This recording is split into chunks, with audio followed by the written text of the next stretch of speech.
noches con todos. Es un placer para mí darles la cordial bienvenida a esta sala virtual de encuentro de Agenda Bicentenario Apuntes para un Desarrollo Sostenible.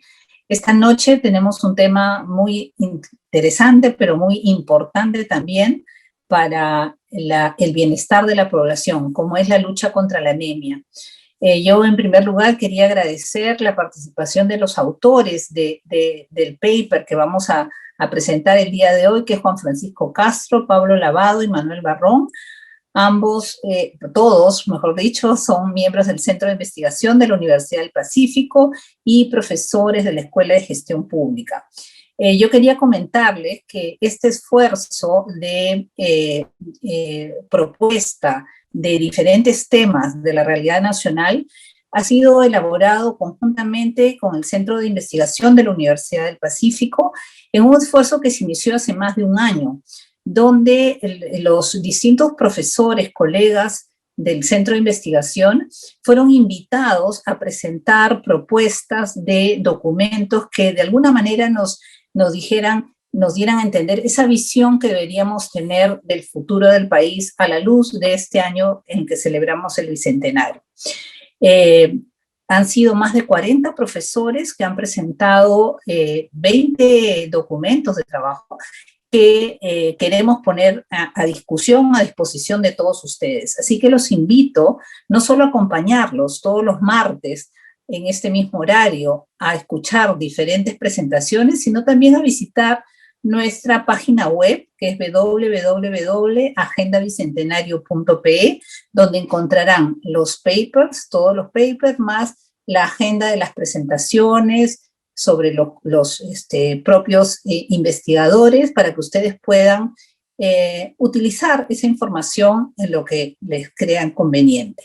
Así que yo sin más quiero agradecer nuevamente a los autores, pero también quiero agradecer a nuestros panelistas que nos permiten el día de hoy también discutir con ustedes estos temas, que es Luis Cordero y Estanislao Maldonado, que nos acompaña desde Colombia, y me permiten también agradecer la moderación de Arlet Beltrán. Arlet, como ustedes saben, es vicerrectora de investigación de la Universidad del Pacífico, profesora principal del Departamento de Economía y miembro también del Centro de Investigación, y ella misma ha trabajado muchos temas en el ámbito de las políticas sociales, la gestión pública, presupuestos participativos con enfoque de género y demás. Así que estoy segura que esta noche vamos a tener una enriquecedora discusión sobre el tema de lucha contra la anemia. Sin más, los invito a todos a seguir en el evento. Muchas gracias.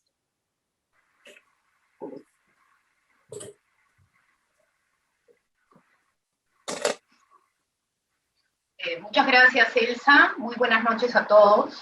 Muchas gracias por estar con nosotros en este evento. Gracias a la Escuela de Gestión Pública y al Centro de Investigación por invitarme a moderar en la presentación de este estudio tan importante, que se refiere a la lucha contra la anemia a través de visitas domiciliarias en el Perú, realizado por los profesores Juan Francisco Castro, Pablo Lavado y Manuel Barrón.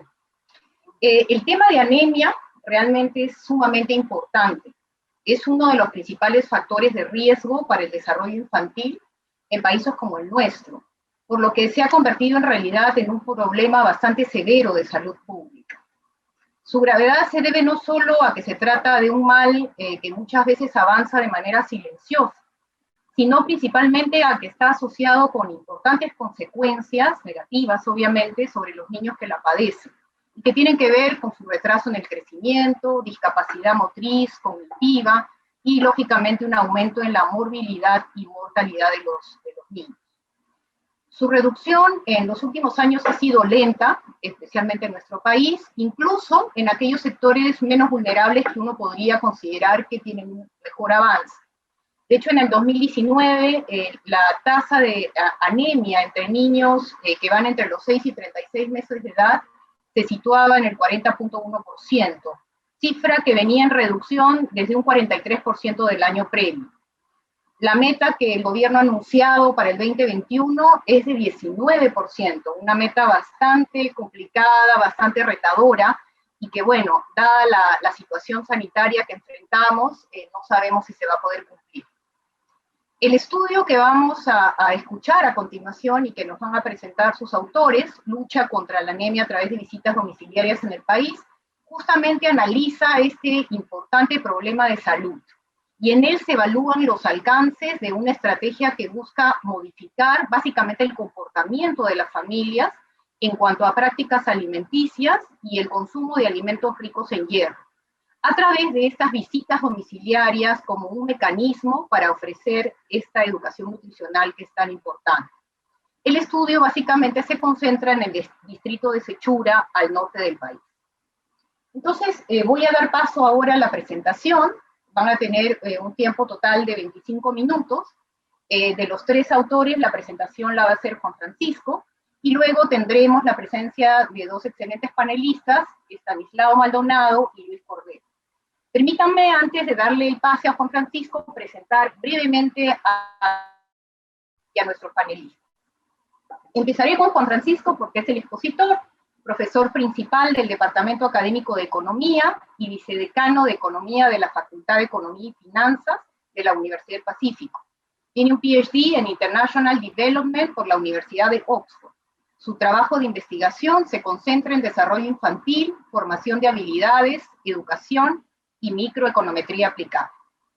Manuel Barrón es profesor asociado del Departamento Académico de Economía de la Universidad del Pacífico y tiene un PhD en Economía Agrícola y Recursos Naturales por la Universidad de California en Berkeley. Ha sido analista de investigación en el Instituto de Investigación sobre Políticas Alimentarias, ISPRI, y consultor en Economic Development Initiative, EDI, y tiene una amplia experiencia de campo en Tanzania, Guatemala, Ecuador, El Salvador, Perú y Sudáfrica. El profesor Pablo Lavado es profesor asociado del Departamento Académico de Economía y director de nuestra maestría en Economía. Es doctor en Economía por el Centro de Estudios Monetarios y Financieros CENFI de España y se ha desempeñado como profesional asociado en el Banco Mundial y como investigador asistente en el Banco de España y el CENFI. Nuestros panelistas, el profesor Estanislao Maldonado, es profesor principal de Economía en el Departamento de Economía de la Universidad del Rosario, en Bogotá, Colombia, y desde allí nos está acompañando esta noche, y es codirector del Behavioral Government Lab. Es doctor en Economía Agrícola y Recursos Naturales de la Universidad de California en Berkeley, y se especializa en Economía del Desarrollo y Economía Política con respecto a sus vínculos con la economía del comportamiento. Finalmente, nuestro panelista Luis Cordero es docente de la Facultad de Salud Pública de la Universidad Peruana Cayetano Heredia, médico cirujano con maestría en Salud Pública de la misma Universidad Cayetano Heredia, y con experiencia en diseño e implementación de políticas y programas en el sector social. Muchísimas gracias a todos ellos por acompañarnos esta noche. Y sin más, le doy la palabra a Juan Francisco para que por favor presente el trabajo en un total de 25 minutos. Muchas gracias.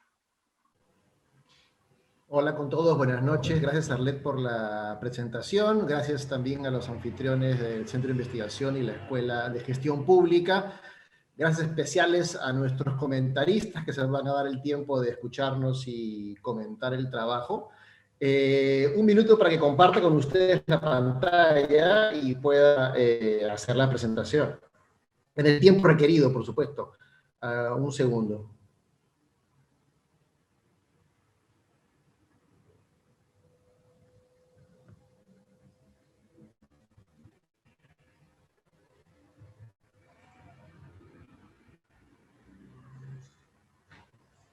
¿Qué tal? ¿Se ve bien? ¿Pueden ver mi pantalla, lo que yo veo? ¿Sí? Sí, se ve bien. Gracias. Bien, como ya dijo Arlet, este trabajo trata de la eficacia de un programa de visitas a hogares contra la anemia. Es un trabajo conjunto junto con Manuel Barrón y Pablo Lavado. Yo soy Juan Castro. Ya Arlet hizo una buena introducción, así que hay varios slides que están un poquito de más aquí, solo para recordarles que la anemia es un problema de salud pública grave, en este contexto donde lo sanitario está prácticamente copado por el tema del COVID. Vale la pena tomarnos un rato para pensar que también hay otros problemas de salud pública graves y que tienen consecuencias de largo plazo, importantes, especialmente para los niños menores de 3 años o de 5 años que se ven afectados por esta condición. Como adelantó Arlet, en la literatura se reconoce que esta condición, esta enfermedad, es uno de los principales factores de riesgo para el desarrollo de los niños y tiene consecuencias. Eso está súper documentado, hay un montón de evidencia que muestra que las consecuencias de la anemia perduran hasta la vida adulta, en la medida que tiene consecuencias, o la redundancia, sobre varias dimensiones del desarrollo infantil.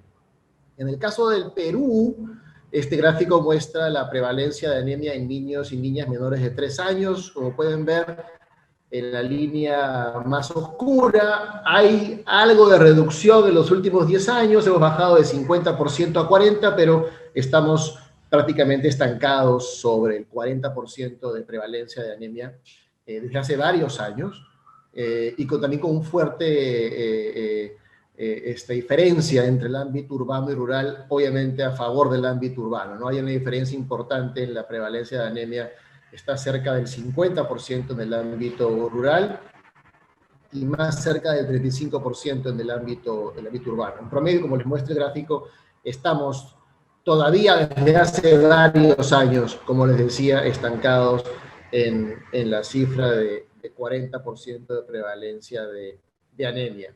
Ahora, si uno lo mira por un momento, el problema diría, ¿cómo así hay tanta anemia en el Perú? ¿Y cómo así hay tanta anemia? Porque esta cifra que les muestro no es una particularidad del Perú, es una particularidad de varios países en desarrollo, varios países como el Perú que han logrado reducciones importantes en otras condiciones de salud infantil, como la desnutrición. No ha sido así el caso de anemia. ¿Cómo así es tan persistente este problema?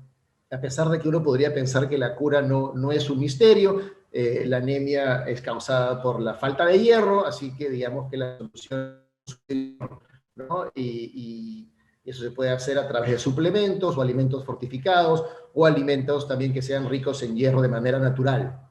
Entonces, ¿dónde está el misterio? ¿Por qué es que es tan persistente este problema a pesar de que la solución parece fácil?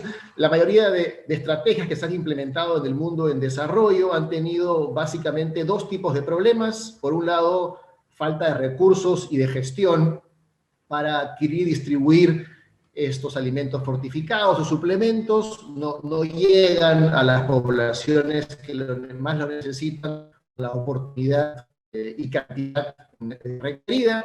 Y por el lado del comportamiento de los hogares, de las familias, de los niños y sus cuidadores o cuidadoras y sus madres, básicamente, una baja adherencia al consumo de hierro. Es decir, si bien puede estar disponible el suplemento o puede estar disponible el alimento fortificado, no se convierte en parte de su dieta, no hay una adherencia, como dice la literatura, al consumo de estos suplementos. Varias razones para eso identificadas también en la literatura. También tenemos evidencia en la literatura de que si se agrega un componente de educación nutricional, esto ayuda a mejorar la adherencia y ayuda a mejorar también las prácticas de alimentación en los hogares, lo cual complementa bien la distribución de suplementos y alimentos fortificados. Y este estudio en particular, el que venimos a contarles el día de hoy, está enfocado justamente en eso, está enfocado en el comportamiento de los hogares. En particular, lo que hacemos en este estudio es evaluar un programa implementado en el 2018 por el PMA en Sechura, que se llama el Programa de Seguridad Alimentaria y Nutricional PROSAN. Como adelantó nuestra moderadora, se trata de un programa de visitas a hogares. Estas visitas estuvieron a cargo de miembros capacitados de la comunidad y estuvieron enfocadas en hogares que tuviesen niños o niñas menores de 3 años.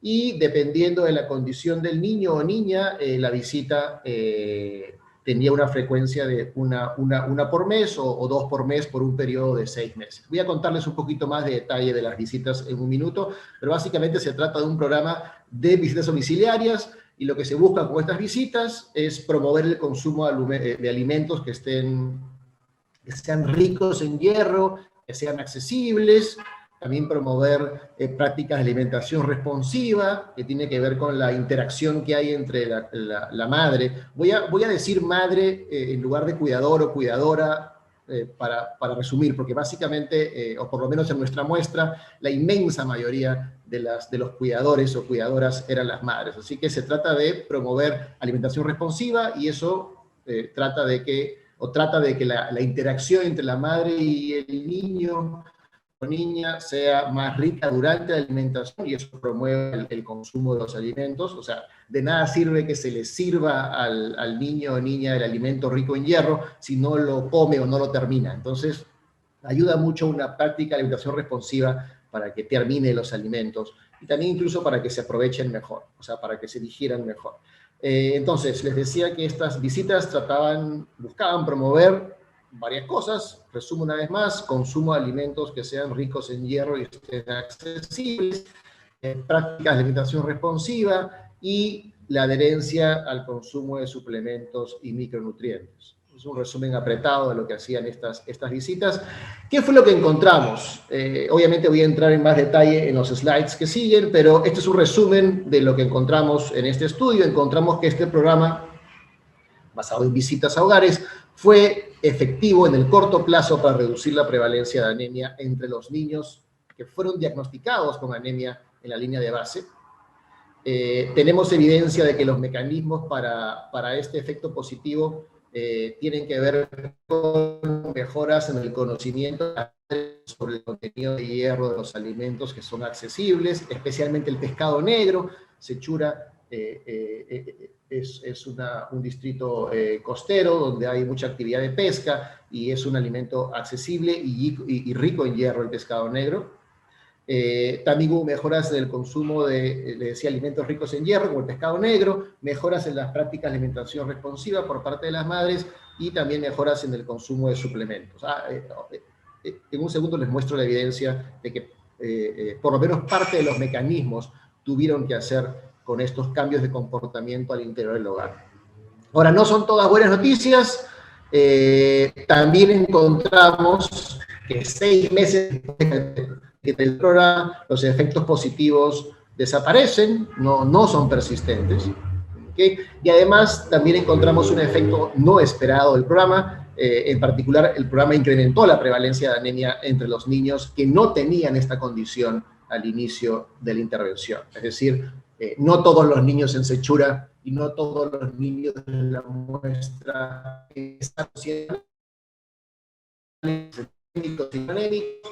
Lo que encontramos es que fue efectivo en reducir la anemia entre los anémicos, pero la evidencia apunta que incrementó la prevalencia de anemia entre los no anémicos. Obviamente vamos a dar algunas luces sobre por qué eso puede estar pasando, y eso es parte del estudio. Hola, ¿se me escucha bien?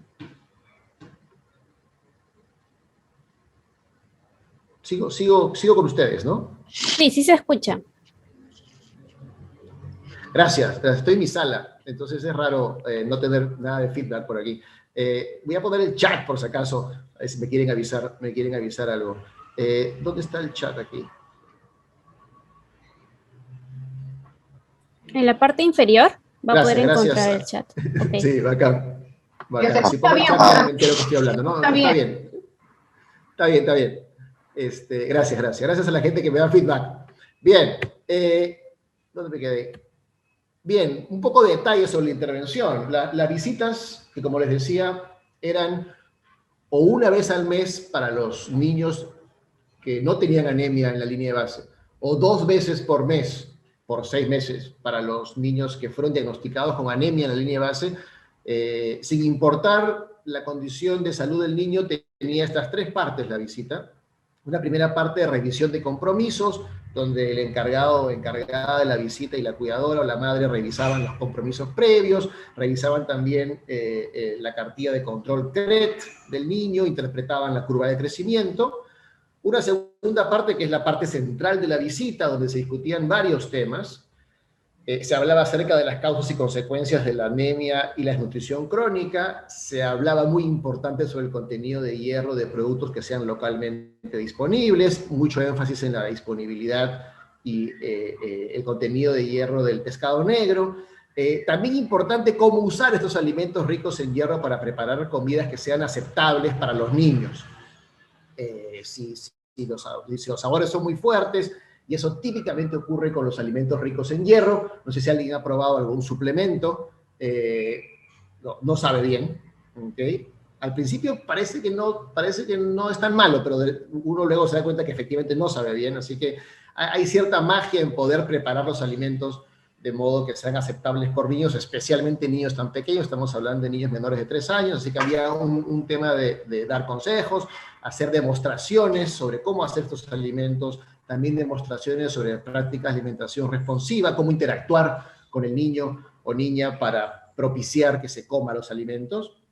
Y también, aunque no era el centro de la intervención, también se hablaba acerca de la importancia de la suplementación. No se le acercaba los suplementos deberían estar esperando por ellos en la posta.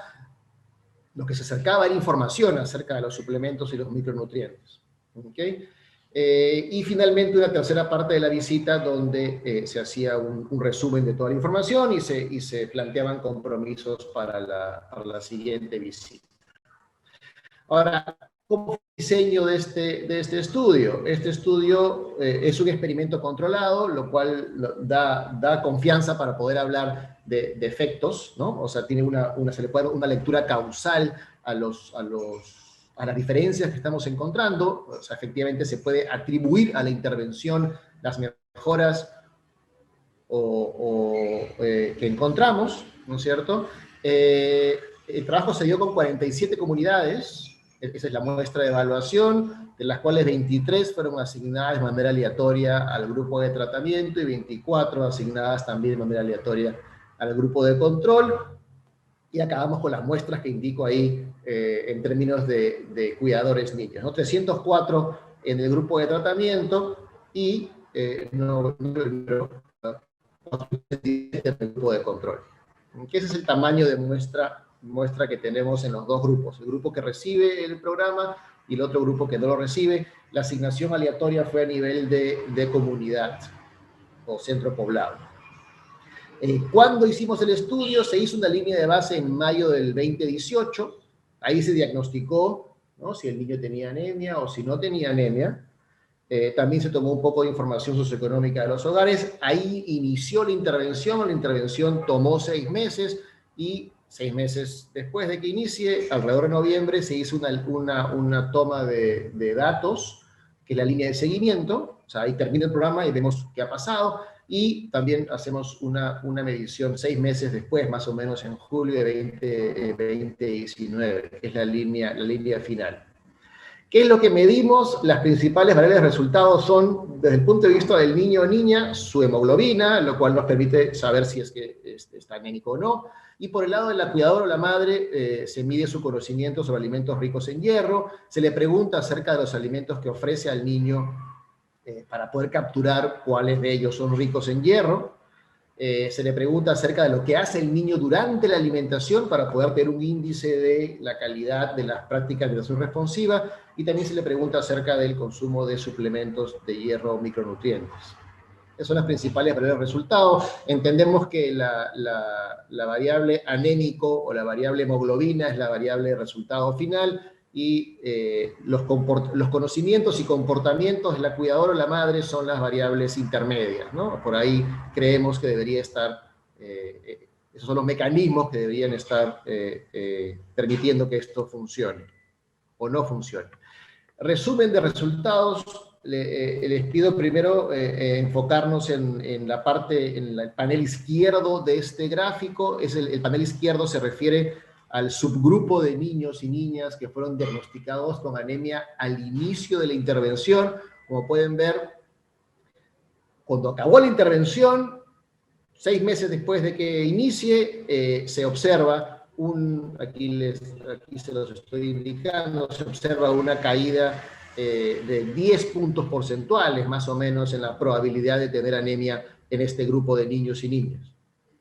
6 meses después, vemos que el efecto desaparece, ya incluso deja de ser estadísticamente significativo y se vuelve muy pequeñito, incluso la estimación puntual es chiquita. Así que tenemos un efecto de reducción de anemia entre el grupo de anémicos, se reduce en 10% la probabilidad de tener anemia en este grupo, y como les había adelantado en el resumen de resultados, este resultado se desvanece, desaparece con el paso del tiempo. Luego hablamos de las otras columnas.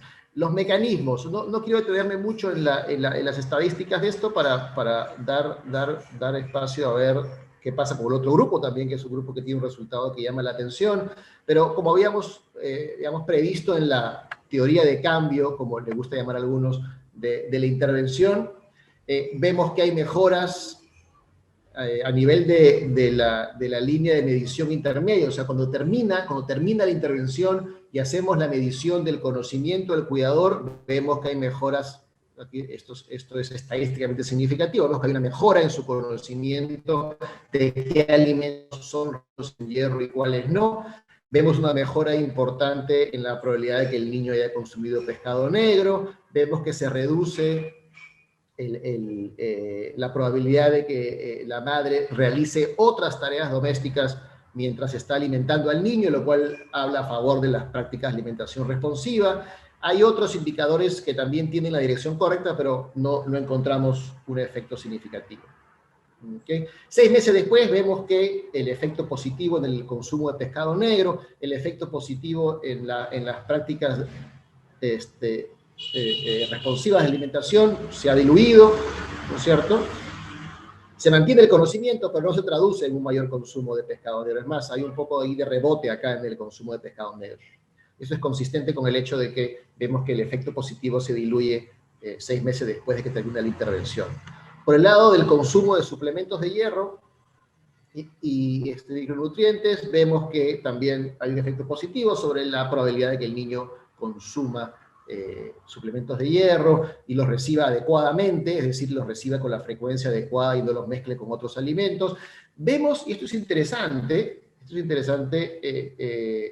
que los efectos positivos sobre el consumo de hierro y el consumo de hierro adecuadamente persisten en el tiempo. Esto sí persiste, pero vemos que esto aparentemente no es suficiente para que persista el efecto positivo del programa.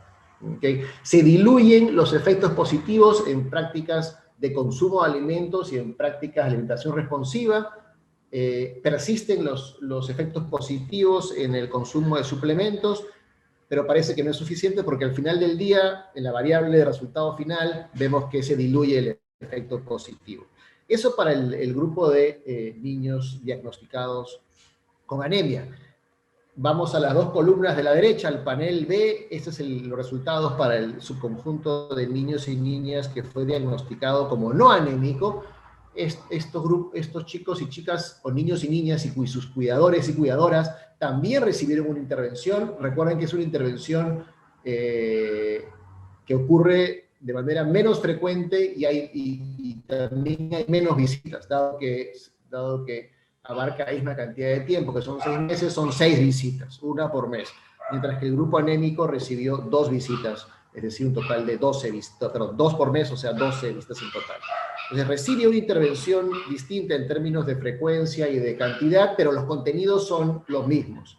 Y extrañamente, lo que observamos acá, como muestra esta barrita, es que hay un aumento en la probabilidad de que este grupo, un niño de este grupo caiga en anemia, el aumento de un poco más de 14 puntos porcentuales en la probabilidad de que el niño o niña de este grupo exhiba anemia, y ese aumento persiste bastante alto, baja un poquito, pero esto está todo dentro de nuestro nivel de confianza, así que es lo mismo para todo fin práctico, empate técnico, como le gusta decir a algunos, sigue siendo o sea, aún podemos hablar de que hay una mayor probabilidad de caer en anemia en el grupo que recibe la intervención. Algunas hipótesis sobre qué es lo que puede estar detrás de este resultado no esperado, obviamente con la esperanza de que sus aportes ayuden, y también los aportes, obviamente, de nuestros panelistas a dilucidar qué puede estar pasando. O sea, la hipótesis que tenemos es que finalmente la intervención puede haber desalentado unas prácticas deseables de salud o de alimentación. ¿Okay? Y hay algo curioso con este grupo que puede hacer, digamos, ex post, ¿no?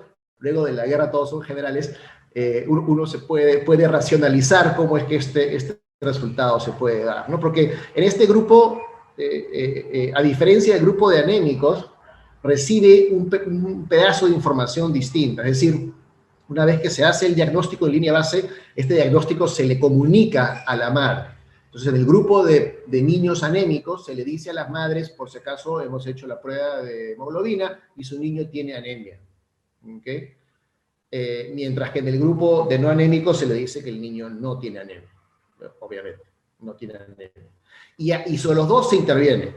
¿Okay? Eso es un elemento. El otro elemento que ya tiene más que ver con las hipótesis que tenemos es que es probable que haya habido una confusión. Esto también lo extraemos de evidencia anecdótica sobre la información que nos venía del campo, de esta confusión que puede darse entre el carácter preventivo y el carácter curativo de las prácticas de salud que la intervención estaba intentando promocionar.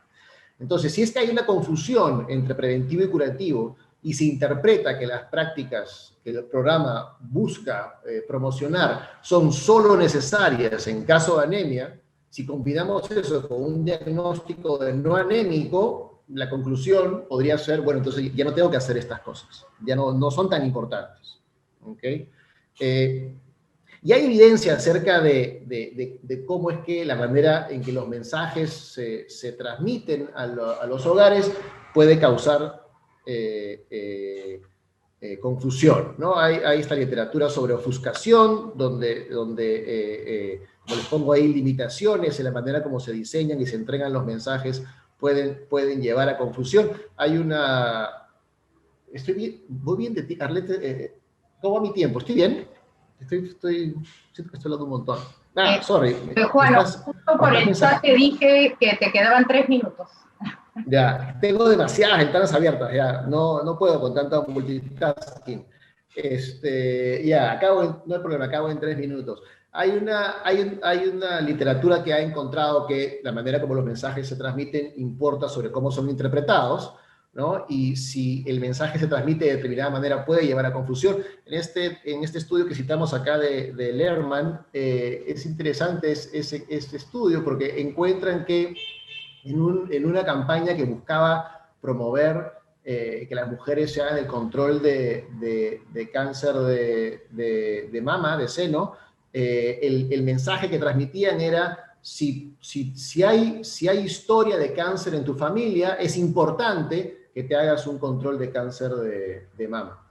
La manera como se interpretó es, si no tengo historia de cáncer en mi familia, entonces esto ya no lo tengo que hacer. Entonces acabó desalentando los controles, ¿no? Ese es un ejemplo de cómo la manera como se transmite el mensaje, ¿no? Importa sobre la manera como se interpreta. Por el lado del cuidador también puede haber un sesgo de confirmación. Si me dicen a mí que mi hijo está sano, entonces eso significa que lo que vengo haciendo con él o con ella es apropiado, y luego vienen visitas una vez al mes y me dicen que debo cambiar algunas cosas, es probable que termine prestando atención solamente a lo que confirma que estoy haciéndolo bien, y descarte mensajes que me estén pidiendo que cambie algún comportamiento. Adicionado a esto, para aportar a la posible confusión, no tenemos datos fehacientes de que esto haya sido así, es una hipótesis, hay que tomar en cuenta que hubieron menos visitas, ¿no? Y menos frecuentes, dejando más espacio entre una y otra. Termino, dado que ya debe esto estar terminando. Lecciones de política, más allá de las contribuciones con el grupo de trabajo, encontramos que esta manera de transmitir información a los hogares, esta manera de tratar de buscar un cambio de comportamiento funciona. La manera es especial porque se trata de visitas hechas por miembros de la comunidad. No hay muchos trabajos que hayan evaluado este tipo de delivery, digamos. Encontramos que sí funciona y cambia comportamientos, y este cambio de comportamientos son suficientes para reducir la prevalencia de anemia. Sin embargo, cabe, antes de llevar esto a escala con emoción, pensar en ofrecer un acompañamiento más prolongado para que el efecto sea más persistente. Ojo que, fíjense que el hecho de que el efecto se diluya en 6 meses no es que haya fracasado la intervención. ¿Okay? Fíjense que el periodo de desarrollo infantil es un periodo particularmente sensible. ¿Eso qué significa? Que el hecho de poder haber sacado a un grupo importante de niños por una cantidad de tiempo razonable de la condición de anemia tiene efectos que se multiplican en el tiempo, efectos positivos que se multiplican en el tiempo.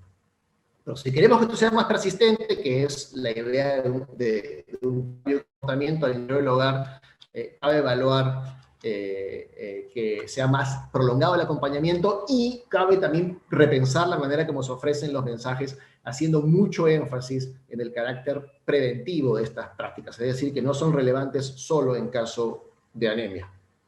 Y yo termino por aquí y doy pase a, no sé, ¿Arlet? Sí, gracias. Muchas gracias, Juan Francisco, por la presentación. Muy buena presentación. Y ahora quiero darle la palabra a los panelistas, a Estanislao Maldonado y Luis Cordero, en ese orden. Cada uno tiene 10 minutos para hacer sus comentarios. Gracias. Voy a salir de aquí. O sea, me voy a quedar, obviamente. No, basta que apaga tu video y tu micro simplemente, Juan Francisco. Gracias. Muy bien. Y también el video. Tendría que dejar de compartir el PPT. Sí. ¿Viste? Adelante, Estanislao. Muchas gracias. Ok, un segundo mientras conecto la presentación. Ok, quiero verificar si ven mi presentación. Sí, se ve perfecto. Genial, bueno, muchas gracias a la Universidad del Pacífico por la invitación. Es siempre un placer estar siempre conectado con el Perú y tener la oportunidad de compartir algunos comentarios sobre un trabajo de colegas que respeto mucho. Es siempre un placer. Entonces, déjenme empezar con un resumen muy cortito del trabajo. Bueno, el trabajo propone y evalúa una estrategia para combatir la anemia que se basa en el uso de visitas, que se implementa en un contexto particular, que es un distrito de Piura, Sechura, con 771 padres cuidadores en 47 asentamientos humanos en Piura, como les había mencionado. Y en resumen, la evidencia muestra de que hay efectos para un subgrupo en particular, que es aquellos que tienen un diagnóstico moderado o severo, pero estos efectos tienden a desaparecer, y un resultado interesante que acaba de enfatizar Juan Francisco es el aumento de la anemia para niños que fueron diagnosticados como no anémicos en la línea de base, que es un resultado que, si mal no recuerdo, sí persiste en el tiempo. Entonces, lo primero que me interesaba discutir es el tratamiento en sí mismo. O sea, lo que uno tiene aquí son las visitas, y como comentaba Juan Francisco, están estos elementos que están incluidos en la intervención. Yo trato de pensar un poco, como trabajo en temas de economía del comportamiento, hay algunos temas que se asocian a cosas que uno está familiarizado en esta literatura. Por ejemplo, la primera parte y la tercera parte hablan de una estrategia, de una suerte de mecanismo de compromiso para que los padres puedan, me imagino, lidiar con la procrastinación, que puede estar asociada con el hecho de que pueden estar atareados y estar ocupados en un montón de tareas. Si estamos hablando de un contexto de pobreza, en donde hay carencias y necesidades, probablemente eso pueda ser un factor relevante. Entonces, la intervención incluye estos mecanismos de compromiso. Hay información acerca de las causas y consecuencias, del contenido ferroso, de los alimentos, y después hay un componente como más de capacitación. Y detrás de esto, uno puede pensar que hay varios elementos conductuales claves, ¿no? En el caso de mecanismo de compromiso, como les había dicho, hay un elemento de procrastinación o sesgo por el presente que puede ser abordado con este tipo de estrategias. En el caso de la información, capacitación, pueden haber varios mecanismos detrás. Uno puede ser que se genera nuevo conocimiento que los padres no tenían, que ese es un primer elemento, puede también haber un cambio de creencias, ¿no? Probablemente los padres tenían creencias distintas acerca de cuáles eran los alimentos necesarios o las causas detrás de la nutrición que podrían estar enfrentando sus hijos. Y también la intervención puede cambiar la atención de los agentes, es decir, si tú enfatizas, tratas a los padres y le dices que esto es importante, eso puede hacer que cambien recursos, digamos, que parte de sus recursos de atención, que son recursos escasos también, se dirijan a abordar este tema que puede estar afrontando sus hijos. Y lo mismo con la capacitación, también pueden haber cambios de conocimientos, cambios de creencias y cambios en términos de la atención. Porque esto es importante pensando en la intervención, es porque te puede generar espacios para pensar en modificaciones de la intervención que la hagan más potente, ¿no? Hay un efecto que se encuentra para un subgrupo, como había mencionado Juan Francisco, pero luego desaparece. Ciertamente desaparece en el corto plazo. Uno quisiera tener alguna forma de garantizar que los efectos sean más sostenibles en el tiempo o que se puedan encontrar variantes que sean costo efectivas en esa misma dirección. Entonces, me parece útil repensar un poco cómo la forma en que el tratamiento está diseñado puede ser potenciado para que se generen efectos que sean más sostenibles en el mediano plazo.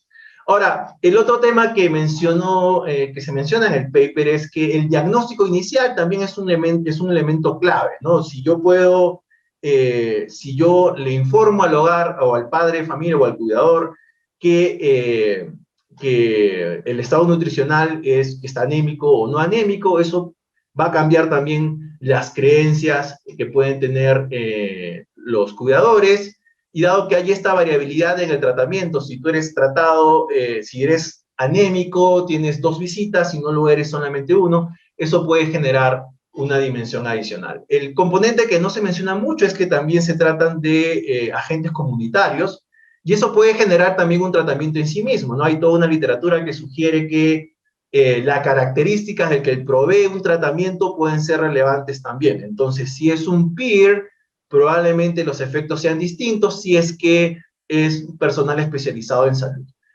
Obviamente, trabajar con peers puede ser una estrategia más costo efectiva. Sería interesante pensar cómo eso podría modificar la potencialidad del programa en una manera que pueda hacerlo sostenible y a la vez costo efectivo.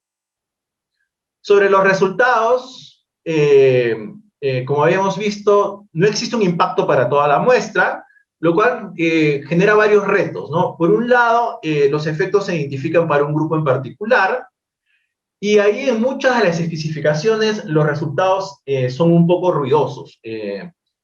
Digamos, eso sería una discusión un poco más técnica, pero puede ser relevante en este contexto porque podrían cambiar sustancialmente la interpretación de varios de los resultados que aparecen en el paper, ¿no?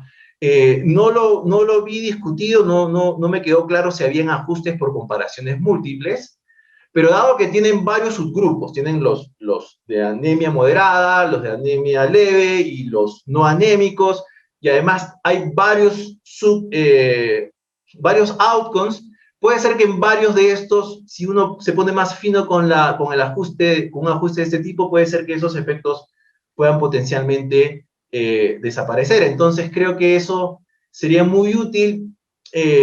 No sé si se lo hace, no he visto el paper original, probablemente esta crítica o este comentario sea injusta si es que esos ajustes se han hecho en el paper original, pero por la lectura que me generó el documento, no me quedaba claro si estos ajustes habían sido hechos en este contexto. Entonces, sería útil clarificar tal vez esto, y particularmente porque en varios de los mecanismos estos resultados también tienen mucho ruido, ¿no? Me parece que en el caso del consumo de micronutrientes, los resultados son mucho más robustos, pero en varios de los otros no me quedó muy claro qué tan potentes eran. Entonces, me parece que eso sería un elemento útil a tomar en cuenta en una revisión, tal vez, del documento. En términos de los efectos adversos, me pareció el resultado más interesante. Uno podría pensar tal vez que si esta historia es cierta, uno podría tratar de explorar un poco más aquellos que están en el margen de la anemia, ¿no? ver si algún resultado diferencial en esa dimensión te puede tratar de ayudar a entender este efecto, digamos, adverso.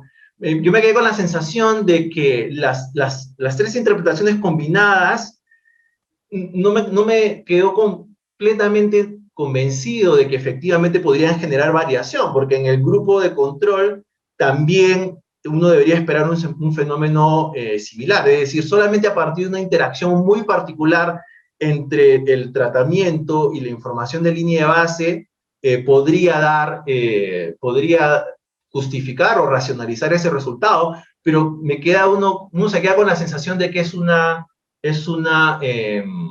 interpretación muy peculiar y que podrían pensarse en alternativas. Tal vez un efecto combinado de que hay sobreconfianza, es decir, la información hace que los hogares digan, bueno, el chino está sano, entonces yo tendría que desatender demasiado como para que se genere una diferencia sustancial. Entonces, pensando que la sobreconfianza puede llevar a que los hogares subinviertan o reasignen recursos a otras actividades que tienen que ver con los niños, eso tal vez podría llevar a una forma de racionalizar ese resultado.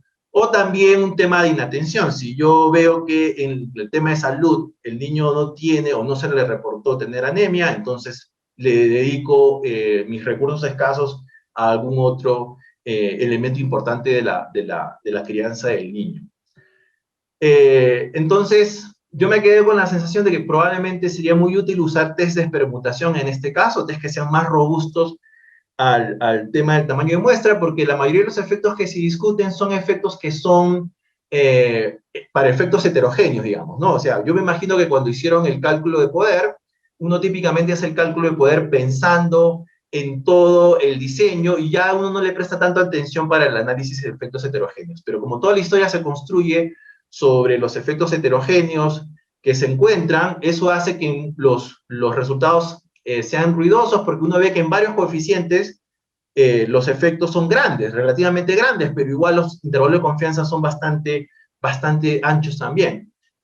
Entonces ahí sería útil pensar en alguna aproximación que no dependa tanto o que no sea sensible a una aproximación de muestras grandes. Y finalmente sería muy útil, dado que esa es una estrategia costo-efectiva, tratar de hacer algún cálculo costo-efectividad o costo-beneficio que nos pueda dar una idea más precisa de qué tanto, si uno escala esta aproximación, pueda tener impactos que justifiquen su escalamiento. Muchas gracias por la invitación.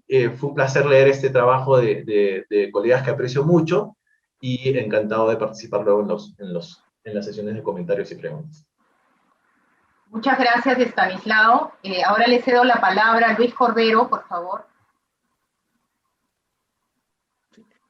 Buenas noches con todos. Gracias por la invitación para comentar el trabajo.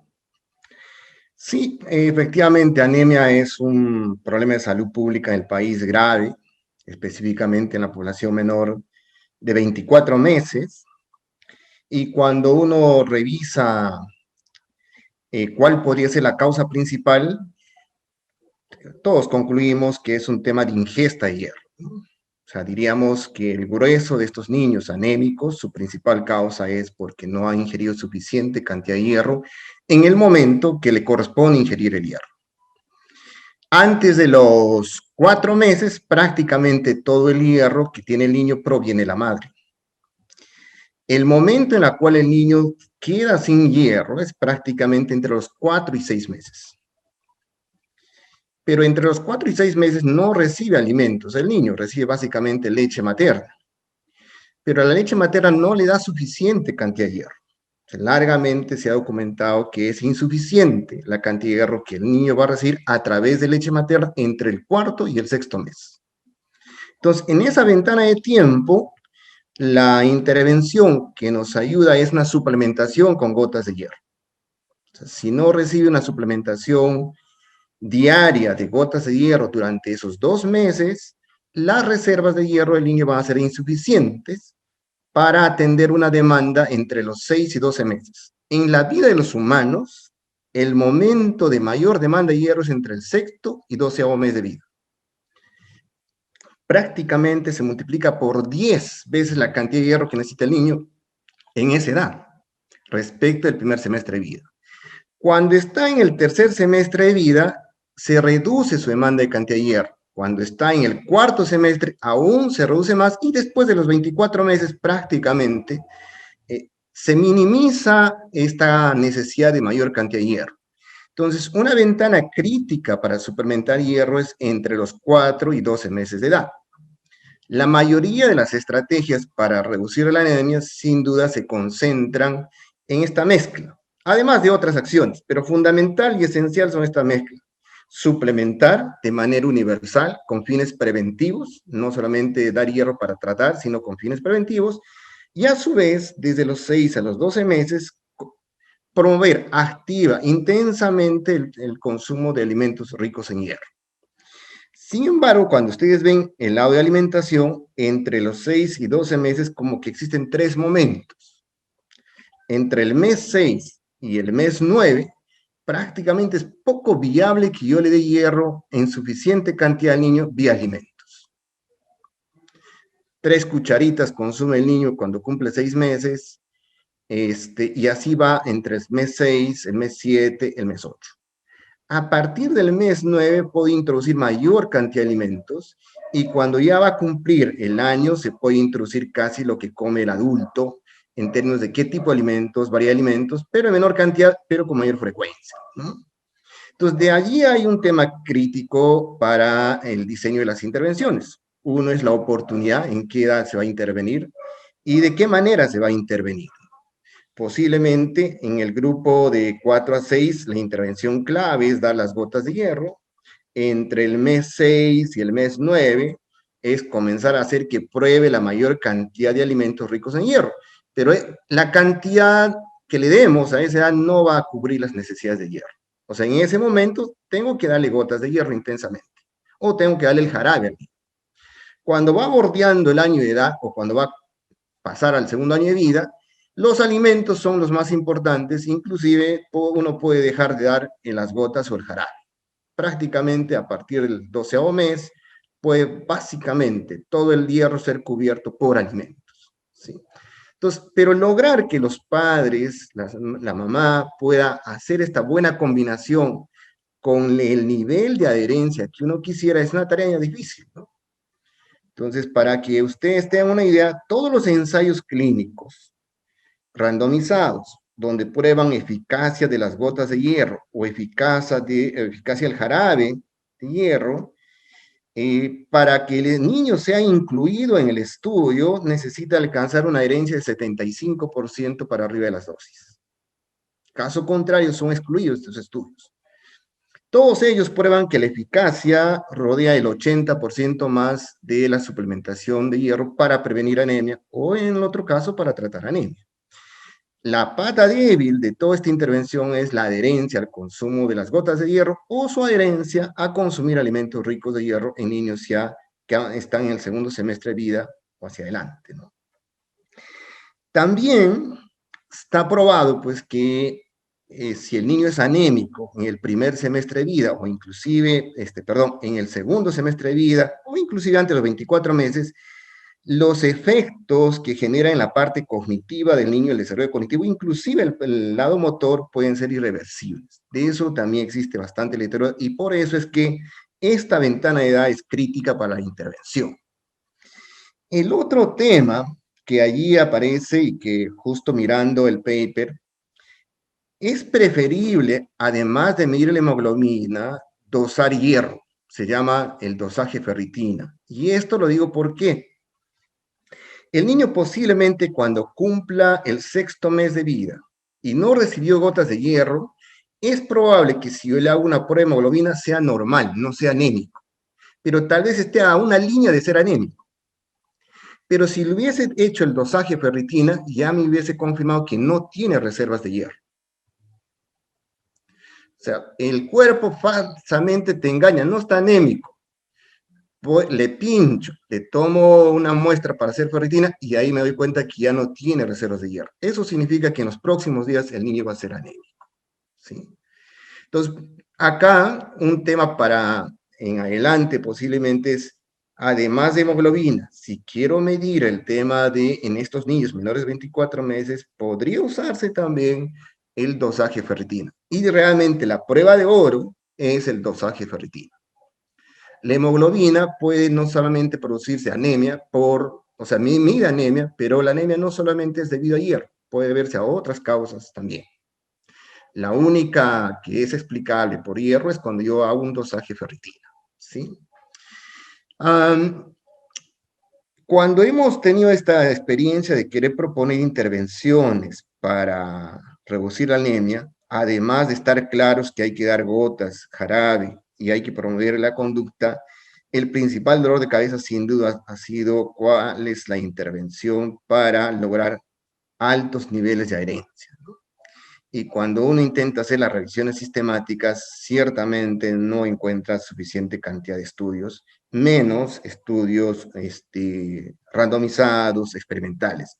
Y ahí considero que esto es valioso, lo que ustedes han aportado con esta investigación, porque debe ser uno de los poquísimos estudios que de manera randomizada ha tratado de probar el efecto de las visitas en condiciones, en contexto de un programa, ¿no? Como es el caso del que ustedes han comentado.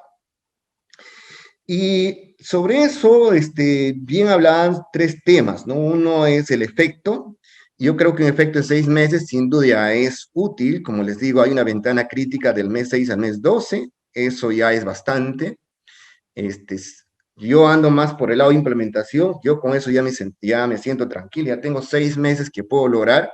Si lo hago oportunamente entre el mes 6 y el mes 12, voy a tener un efecto a largo plazo importante en el niño, voy a prevenir efectos irreversibles posiblemente. Respecto del efecto en los no anémicos, yo añadiría una hipótesis más. Es que posiblemente estos son niños no anémicos, pero que no tienen reservas de hierro en el momento que lo midieron. Tal vez si lo medías 2, 3 días después, hubieras encontrado anemia. O sea, un niño muy rápidamente puede entrar en la anemia porque la cantidad de hierro que demanda el niño en el segundo semestre de vida es enorme, 10 veces más. Nunca más en tu vida vas a tener esa altísima demanda de hierro, ¿sí? Y de acuerdo con la duración, ¿no? O sea, uno quisiera que estas medidas tengan un efecto duradero hasta el segundo año de vida. Uno diría, mira, si el niño está anémico después de los 24 meses de vida, no tiene tal impacto como cuando está anémico antes de los 24 meses de vida, ¿no? Después de los 24 meses, el niño lo más que va a pasar es que se duerme en la clase, le das el sulfato de hierro, se recupera y ya está. En el caso del niño menor de 24 meses, la anemia, si no lo tratas en un periodo de 6 meses, sus efectos ya son irreversibles en varios aspectos, ¿no? La parte cognitiva, la parte motora, inclusive la parte emocional en el desarrollo del niño. Y de eso ya hemos reconocido bastante. En las investigaciones, cuando uno quiere ver efecto de las visitas y uno trabaja con los pares, también está más o menos establecido que hay necesidad de combinar. De una parte, el par tiene bastante contribución en tanto se aborda las creencias, ¿no? Un estudio cualitativo muy importante que se hizo en el país es que en comunidades nativas, por ejemplo, asumían que estas chispitas que le daban a los niños era un veneno porque habían probado que dando a las hormigas se mueren. Entonces, para poder convencer a esa población, es imposible desde el lado de la enfermera, el médico, convencer a esa mamá. En cambio, un par resulta ser más confiable para esa mamá y es más viable que le pueda convencer que es importante dar ese suplemento de hierro, esos micronutrientes al niño. Para un médico va a ser muy difícil cambiar porque tiene que ver con la cosmovisión de estas comunidades. Pero también ocurre lo contrario. Cuando el niño después de consumir el hierro tiene dolores de estómago, tiene diarreas, en ese momento resulta ser más fiable para esta persona lo que el médico o la enfermera le va a decir. ¿Sí?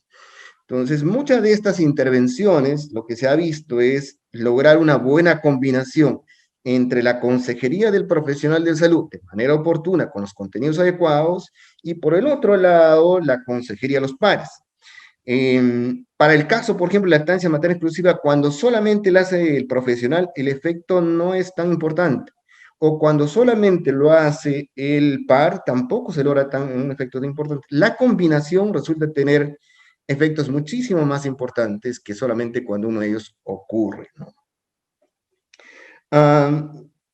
Sin duda, es muy sensible al contexto, los contenidos de las consejerías, ¿no? Si las consejerías no están totalmente contextualizadas, puede ser de manera muy diferente interpretado por los usuarios. Ya el panelista anterior comentaba, inclusive el propio autor comentaba cómo podrían tener diferente interpretación con las consejerías si es que estas no están contextualizadas. Bien, gracias.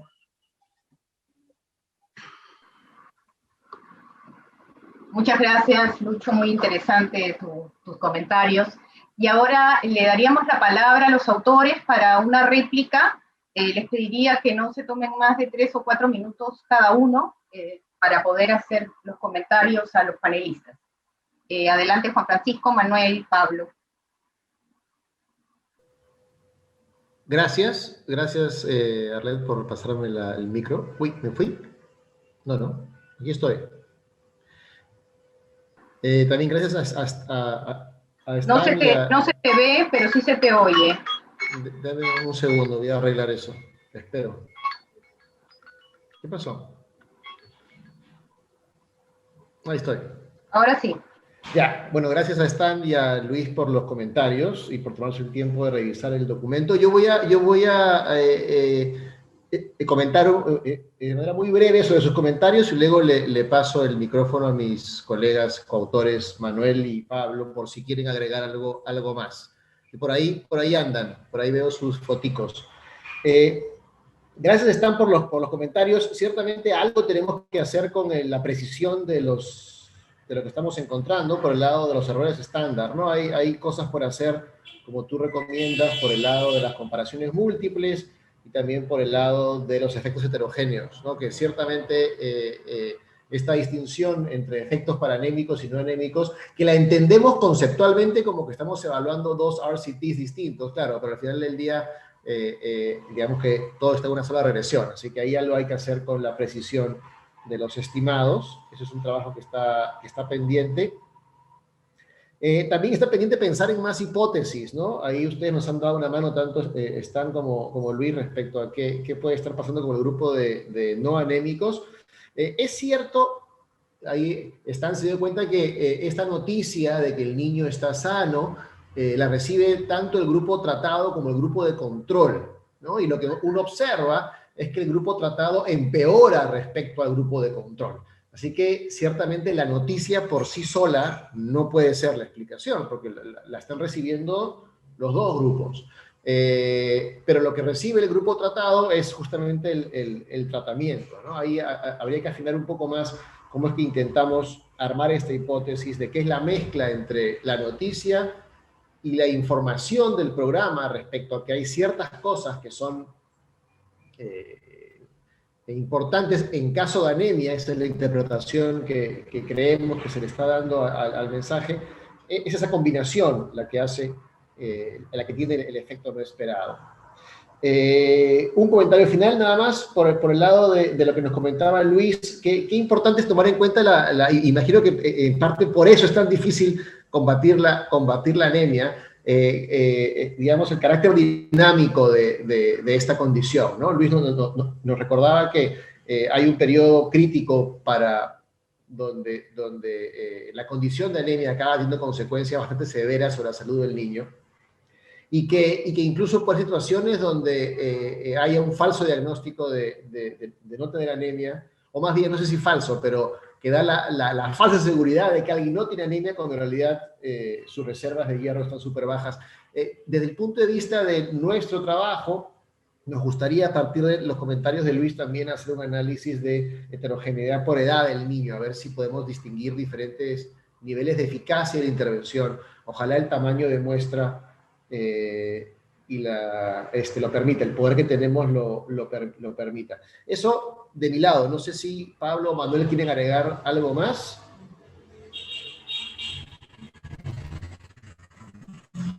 Gracias de nuevo por leer y comentar. Pablo, ¿no? Manuel. Hola, ¿qué tal? Sí, gracias por la presentación, Juano. Muy interesante tu trabajo. Respeto mucho a tus colegas. Manuel, no, Mentira. gracias por comentar, gracias por comentar. Mentira. Tu opinión imparcial es bienvenida. Qué bueno. Este excelente trabajo me parece que ilumina el camino de la política peruana. No, fuera de bromas. Lo único que quería decir es que el trabajo, no lo hemos mencionado por falta de tiempo, pero este trabajo fue concebido como dos RCTs distintos, uno para niños anémicos y otro para los no anémicos, porque recordemos que el programa que recibe cada uno es diferente. Incluso en nuestro preanálisis plan está como dos RCTs diferentes que están en la misma muestra, etcétera, pero lo único que me preocupa es que no creo que vayamos a poder hacer el análisis por edades con el tamaño de muestra que tenemos, porque solamente, tendríamos que partir por la mitad ya los niños que tenemos en el grupo no anémicos versus los que resultaron anémicos en línea de base. Pero aprovecho para dar las gracias también a los comentaristas porque nos han dado unas claves muy interesantes sobre cómo seguir este trabajo antes de mandarlo a publicar. Gracias. Sí, muchas gracias, Juan Francisco y Manuel. Y también muchas gracias a Stanislao y a Lucho por sus excelentes comentarios. Yo quiero decir solamente tres cosas. Lo primero es que efectivamente acá lo que estamos tratando de explotar es la implementación de las visitas domiciliarias hechas en particular por madres de la misma comunidad, ¿no? Que fueron entrenadas antes de la implementación. Esto es importante porque hay mucha evidencia acerca de cómo la construcción de confianza por parte de las mismas personas de la comunidad generan también efectos multiplicadores en la implementación de la política. Ahora, es importante, lo segundo es que iba a mencionar, es que es importante el contenido del mensaje que uno quiere dar. Y aquí, efectivamente, no hemos podido ser muy innovadores en el mensaje que se dio. Hemos trabajado de manera muy cercana con el PMA, lo cual agradecemos también la iniciativa que ellos tuvieron. Pero también hemos visto, a partir de otras experiencias, de hecho, en algunos trabajos que tenemos en Colombia con educación financiera y ahora acá en Perú con desarrollo infantil temprano, es que contenidos súper simples y que incluso usando tecnologías de información podrían tener efectos positivos, significativos, grandes y costo efectivos también, ¿no? Esto es una avenida a explorar en cuanto a anemia, en cuanto a desarrollo infantil temprano, pero que en este marco de la política pública para la lucha contra la anemia puede ser muy importante. Y muchas gracias, Stanislao. Vamos a proceder a revisar este tema de las comparaciones múltiples. Gracias. Muchas gracias a los autores y también a los panelistas. Vamos a pasar ahora a algunas preguntas del público. No sin antes, me gustaría resaltar algunos aspectos que me han parecido muy importantes, tanto en la presentación como en los comentarios, ¿no? Un elemento que creo que es fundamental es el tema de la persistencia, ¿no? Y la posibilidad de reversión. Esto me parece a mí que hace el problema de la anemia especialmente relevante, ¿no? Porque es un problema que no se resuelve de una vez. Uno tiene que estar permanentemente, digamos, cuidando el nivel de hemoglobina, y como lo ha dicho Lucho, mucha claridad la reserva de hierro, ¿no? Esto, de todas maneras, tendría que ver con el hecho de que la prevención es fundamental, no solamente en el caso de los no anémicos que podrían eventualmente pasar a la condición de anemia, sino también de aquellos anémicos que se han recuperado. Entonces es un trabajo realmente que no termina, ¿no? Continuo para tratar de mantener a estos niños en el nivel de hierro o en el consumo y asimilación de hierro que es necesario. Lo otro importante es justamente la medición de la anemia, ¿no? Efectivamente, antes uno pensaba que simplemente midiendo hemoglobina ya estaba listo, digamos, con estos análisis. Pero ahora vemos que hay otros indicadores y tenemos la posibilidad de acceder a estos otros indicadores que nos permitirían medir no solamente el nivel, sino también la intensidad, ¿no? Y la cercanía que está, digamos, el niño de poder caer en esa condición de anemia. Creo que si pudiéramos acceder a este tipo de indicadores, la riqueza del análisis podría crecer sustancialmente e incluso podrían disminuir los intervalos de confianza y la heterogeneidad de los resultados que se obtienen. Y finalmente también resaltar el tema del diseño de las intervenciones, ¿no? Han mencionado una serie de elementos con respecto a las visitas domiciliarias, que yo al escucharlas solamente confirmo que cómo se diseña la intervención es fundamental, ¿no? Estanislao se preguntaba si es costo-beneficioso escalar la intervención tal como está. Y Lucho también mencionaba esa importancia de la combinación entre el visitador que es PAR y el visitador que es profesional de la salud. Entonces, no es un elemento menor ver cómo se diseña la intervención para que efectivamente se pueda alcanzar los resultados que uno desea, teniendo muy en cuenta, y también me remito a algunas preguntas que ya están llegando y que he podido mirar, al lugar de la intervención, ¿no? O sea, el diseño de la intervención tiene que estar muy vinculado con las características del lugar donde se va a implementar para que efectivamente esta pueda ser exitosa, ¿no? Es un tema realmente muy interesante en el que podríamos quedarnos conversando toda la noche, y por eso agradezco especialmente a los autores del estudio y también a nuestros panelistas. Y ahora paso a pedirle al público que si tiene algunas preguntas adicionales a las que ya puso en el chat, por favor, las incorpore para poder pasárselas a los autores y a los panelistas. Yo empiezo con una primera pregunta que habla sobre la prioridad de la atención, ¿no?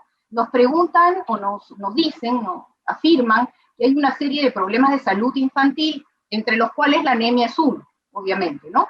Pero también está la desnutrición crónica, otros problemas de salud, se habla también de mortalidad, pero bueno, eso es más una consecuencia de los problemas de salud, y lo que nos preguntan es cómo priorizar, hacia dónde destinar los esfuerzos, anemia, desnutrición, otros problemas de salud infantil. Entonces, no sé, ahí les pediría a nuestros autores y panelistas una breve intervención a los que deseen hacerlo sobre esta pregunta.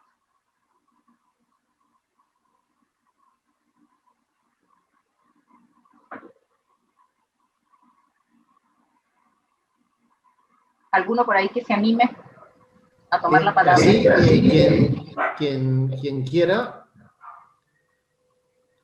¿Hola? ¿Tú tomas? ¿O alguno de los autores? De tus coautores. Ahí lo veo a Pablo, lo dejo para que le hable sobre la priorización, dada su vasta experiencia en el sector. Gracias, Pablo. Adelante.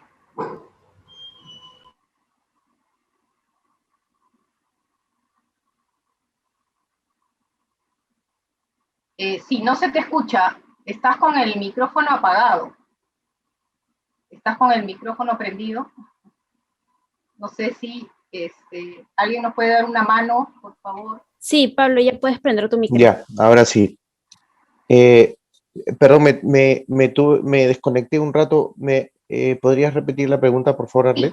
Nos estaban preguntando sobre las prioridades en la atención de problemas de salud infantil. Específicamente mencionaron anemia versus desnutrición crónica, aunque hay también otros problemas de salud infantil que también podrían considerarse, ¿no? La idea es cómo priorizar. En pocas palabras, hacia qué problema orientar, digamos, los recursos más importantes, ¿no? Sí. Bueno, yo puedo ofrecer una respuesta y definitivamente también podría invitar a Lucho Cordero, que tiene amplia experiencia en el tema de salud pública, enfocado también en niños, ¿no? Los temas importantes ahora de salud pública que están enfrentando los niños son desnutrición, anemia sobre todo, pero vinculado a eso está el desarrollo socioemocional también de los niños, y que efectivamente en el trabajo conjunto que puede tener el gobierno usando las guarderías de Cunamás y también los establecimientos de salud, se puede trabajar de manera conjunta estos dos objetivos. No es que un objetivo sea más importante que el otro, sin embargo, siempre tenemos restricciones presupuestarias para implementar y escalar las actividades. No solamente debemos pensar me parece que no solamente deberíamos pensar en priorizar algún objetivo, sino también en dónde vamos a priorizar esto, ¿no? Y definitivamente una de las cosas que también debemos tener en cuenta es que hay poblaciones, regiones y sectores más vulnerables en donde se debería priorizar esta política pública, ¿no? Muchas gracias, Pablo. Gracias, Pablo. A ver, les comento. Tal vez les comento un poco muy cortito nada más. En el año 2008, 2009, esa es la misma pregunta que nos hacíamos por dónde comenzar, ¿no? Y en ese momento el país decidió comenzar por desnutrición crónica. Entre otras cosas, fíjense que ya para ese entonces la anemia era un problema porque tenía más de 50% de prevalencia. Sin embargo, no estaba muy claro cuál era la intervención para abordar la anemia. Se discutía mucho si es el jarabe, si son las gotas, si solamente es con alimentos. La dosis de la suplementación estaba en discusión la fortificación. En ese entonces se le encargó un ensayo doble ciego experimental al Ministerio de Salud para que pudiera probar si es conveniente dar jarabe, gotas o chispitas, mejor dicho, micronutrientes, ¿no? Eso tomó sus 3 o 4 años, o sea, recién en el 2013 se pudo iniciar la implementación de las chispitas. Después de un tiempo reconocimos que no se logra suficientes niveles de adherencia. Con esto lo que les quiero decir es, uno está muy claramente de qué es lo que tenemos que hacer. El apego es importante evitar la desnutrición crónica, es importante evitar la anemia, el qué está claro, muy documentado, identificado, pero no todos tienen suficiente respaldo en términos de cómo implementar las intervenciones. Ahí sufrimos bastante. O sea, al final del día, no todo es factible implementar por una serie de razones, desde el tema fiscal, pero también hay otros temas que hacen difícil las implementaciones. Por ejemplo, para el tema del apego, hay una serie más de condiciones que uno quisiera tener para poder hacer la implementación, o para las intervenciones que en algún momento estaba claramente identificado, que es promover el cuentacuento, promover los juegos con los padres, también requiere otras condiciones. Quisiéramos que eso fuera universal en el país, pero es inviable, no va a ser factible fiscalmente. Entonces hay necesidad de priorizar no solamente intervenciones, sino también priorizar espacios geopoblacionales. Y allí es una apuesta, o sea, no tienes la absoluta certeza de que eso es. Hay una parte que es cierto, pero hay una incertidumbre también que no la tenemos totalmente resuelta, tanto para decir este es el ranking de distritos, o como para decir de las 90 intervenciones que están identificadas para la atención a la primera infancia, estas son las 3 primeras por las cuales hay que comenzar. Ahí el país, en verdad, finalmente, al término del día, uno hace una apuesta entre lo que es factible, entre lo que uno fiscalmente tiene, y lo que en términos de implementación en un contexto de país descentralizado también se puede implementar. Esto último es muy importante lo que dijo Lucho. En términos en este contexto de descentralización, una de las razones, yo creo que esta quiebre que vemos en anemia entre el 2018 y el 2019 que comentaba Arlet al principio de la reunión, es porque en el 2019 hubo un gran esfuerzo colectivo por parte del gobierno nacional, los gobiernos regionales, el sector público, el sector privado también, y la sociedad civil para enfocarse, ¿no?, en la lucha contra la anemia. Y por supuesto, los recursos son escasos, por eso es que, como decía Lucho, el esfuerzo conjunto da las restricciones que tenemos.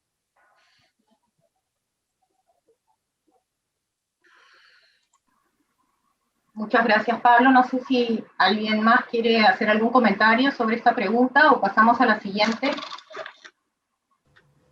Hay un par de preguntas que están vinculadas mucho con la intervención en sí, ¿no? Nos preguntan, por ejemplo, si dentro de las visitas domiciliarias se consulta sobre los alimentos que se consumen usualmente, ¿no? Si se ofrece, por ejemplo, comidas agradables en sabor, que contengan hierro, obviamente, pero agradables en sabor, por ejemplo, con insumos andinos, ¿no? Y que si estos alimentos son combinados con cítricos, que sabemos que ayudan a fijar el hierro, ¿no?, en las personas que los consumen. Y también preguntan sobre las mismas visitas domiciliarias, cómo se hizo para que efectivamente los pares acepten participar como visitantes, ¿no? De qué manera se los convenció, qué se les ofreció, o qué tipo de incentivo o de beneficio, no hablo necesariamente de un incentivo monetario, sino simplemente a qué se recurrió para que ellos estuvieran dispuestos a participar como visitantes, ¿no? Tal vez esta la puedo responder yo. Ya, dale. Y Manuel, adelante. Juan y Pablo me pueden corregir o complementar cuando sea necesario. A las personas interesadas en participar simplemente las reclutamos en el sentido de que las invitamos a participar del estudio, les ofrecimos el tratamiento y aceptaron. No recuerdo exactamente el porcentaje, pero no les ofrecimos ningún incentivo adicional además de las visitas mismas. Algunas personas dijeron no gracias, no queremos ser visitadas, otras personas dijeron sí gracias, y empezaron las visitadoras, los agentes comunitarios a programar las visitas, ¿no? En ese sentido, yo creo que no hay mucho más que agregar, pero en cuanto a las recetas mismas, esto es hechura, está cerca de la costa. Gran parte de las recetas giraban en torno al pescado negro, que no es muy rico, como dijo Juan Francisco hace una media hora más o menos, y recuerden que estamos pensando en dárselo, en alimentar a niños de 2 años de edad, que son muy quisquillosos muchas veces para comer. Entonces, hubo un esfuerzo por hacer recetas que tuvieran sabor agradable. Ahora, de la vitamina C, honestamente no recuerdo. No sé si Pablo o Juan Francisco recuerdan ese detalle, pero yo no lo recuerdo. No recuerdo lo de la vitamina C, pero para complementar lo que decía Manuel sobre cómo propiciar el take-up de este tipo de intervenciones, sin duda el hecho de que sean agentes comunitarios ayudó bastante, ¿no?, a que haya una alta aceptabilidad, digamos, de la intervención. Eso es un elemento clave, este tipo de intervenciones, porque eso no solamente reduce los costos, porque no hay que estar contratando a técnicos en salud, ¿no?, sino que también favorece la aceptabilidad, como decía. No recuerdo lo de los cítricos, sí recuerdo vívidamente el tema del pescado negro, pero no sé si se combinaron con cítricos o no. No sé si Pablo recuerda algo así. Sí, de hecho, el protocolo que sigue el PMA tiene muy claro el tema de los cítricos. Y esto está también en las lecciones y las clases que los agentes comunitarios daban en las visitas domiciliarias. Cuando visitamos Sechura y participamos en algunas de estas visitas, veíamos pues que en las clases se fomentaba el consumo de alimentos ricos en hierro de origen animal, y también combinado pues con el consumo de la vitamina C, y además la asistencia a los establecimientos de salud para el consumo de las gotas de hierro en el caso de los niños que tenían anemia, y el consumo de los multimicronutrientes en el caso de los niños que no tenían anemia. Un aspecto que hay que considerar es que si bien se le fomentaba el consumo de pescado negro, también se le fomentaba el consumo de la sangrecita, ¿no? La popular sangrecita. Acá había un problema de oferta de sangrecita, ¿no? Lo que hacía el PMEA es ir a los mercados locales y hablar con las personas que vendían pollo para que guarden la sangrecita y también tengan un espacio para su comercialización, porque no, como decía Manuel, es un distrito costero muy enfocado al consumo del pescado, y el cambio incentivarlos a consumir sangrecita no solamente iba por un aspecto conductual, sino también iba por la disponibilidad de este alimento en el mercado local. Anoto ahí dos comentarios, Arlet. Mira, por el año, seguramente por 2010 o antes, en alguna de estos trabajos, la idea era capacitar a enfermeras para que hicieran sesiones demostrativas de preparación de alimentos para las mamás. Entonces, largas capacitaciones a nivel de todo el país, enorme esfuerzo. Y sin embargo, cuando tú visitabas a campo y le decías, bueno, enfermera, haga la demostración de preparación de estos alimentos, ni ella misma podía tolerar el sabor del alimento preparado. Entonces, promover alimentos ricos en hierro es un desafío, no es como promover lactancia materna exclusiva. La segunda experiencia amarga que la tuve fue aquí en Lima. En algún momento se contrató a un grupo de nutricionistas para que enseñen a preparar alimentos ricos en hierro para los niños, desde una municipalidad. Participaban como unas 50, 60 mamás. Las nutricionistas iban con todo el pauteo y el guión de cómo preparar el alimento rico en hierro. Terminaba la sesión y tú mirabas de las 60 mamás, al final de la sesión quedaban 4 o 5. El resto se había ido. Cuando en vez de nutricionistas colocamos estudiantes de gastronomía a que enseñen cómo preparar alimentos ricos en hierro, estos estudiantes se inventaron, por ejemplo, algo que llamaba el mousse de sangrecita, que era como comerte una charada. Y bueno, no teníamos 60 mamás, teníamos 100 después. Y todas las mamás se peleaban por la charada, diciendo, parece una charada, ¿no? Pero era realmente galletas, pero sabían algo agradable, ¿no? Y tenía una buena demanda. Con esto lo que les quiero decir es diseñar esa intervención de promover el consumo rico en hierro es realmente una galleta. En verdad es complicado. No es tan simple como promover lactancia materna exclusiva. Lo hemos hecho N veces y en cada uno de ellos siempre encontramos que es una tarea pendiente resolver. Bueno, muchas gracias a todos, a los expositores, los autores, los panelistas. Creo que ha sido una tarde muy interesante y, como digo, podríamos quedarnos largamente conversando sobre este tema, un tema difícil y retador, pero ya voy a dar por concluida la sesión, no sin antes invitar a todos los presentes a nuestro siguiente evento el día 9 de marzo, el próximo martes 9 de marzo, con el tema Inserción Económica Internacional del Perú, donde se van a presentar 2 ensayos: la promoción de exportaciones y los recursos y capacidades de la pyme peruana, contribuciones para su internacionalización, del profesor Oscar Malca, y el segundo es la economía china en la globalización, tendencias y oportunidades para el Perú, de Rosario Santagavera. El moderador será el profesor Samuel Mongrú y tendremos como panelistas a Mercedes Arauz y Eduardo Ferreira. Así que de esta manera les agradezco mucho su presencia a todos los participantes y esperamos verlos la próxima semana en esta nueva sesión de Agenda Bicentenario. Muchas gracias y buenas noches.